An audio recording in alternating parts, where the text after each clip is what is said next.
Gihugu cyangu cyiza, twese hamwe tubatera imbere. Uburezi Rwanda TV.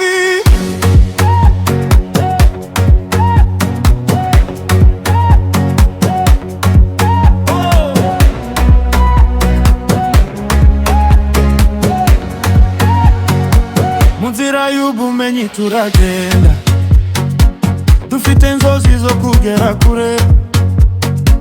Amashuri ni urumuri rwacu, urufunguriye ejo heza.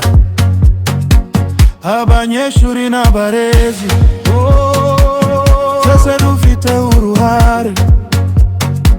Iyo twiganye, iyo dukomeje, u Rwanda rwacu rurazamuka.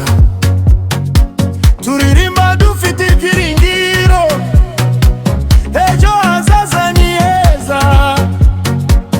Hamwe n'umurava n'ubwenge, takirushobora.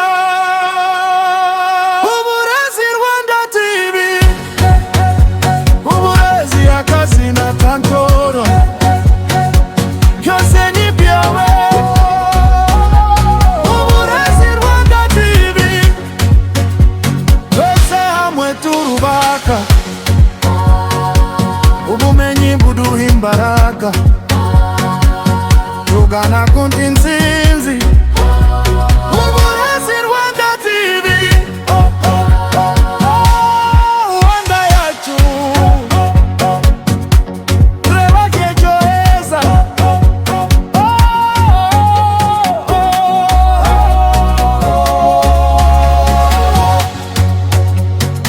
Ikoranabuhanga riduhuza, rigatanga amahirwe menshi. Ubumenyi n'ubushobozi bidufasha kugera kure. Kuva ku mashuri abanza kugeza muri kaminuza, buri wese afite inzozi zo gukora ibitangaza. Reka dutere intambwe, dufatanye nk'Abanyarwanda. Urubyiruko rwacu rurashoboye, ejo hazaza ni hacu. Uburezi Rwanda TV, uburezi akazi na tatara.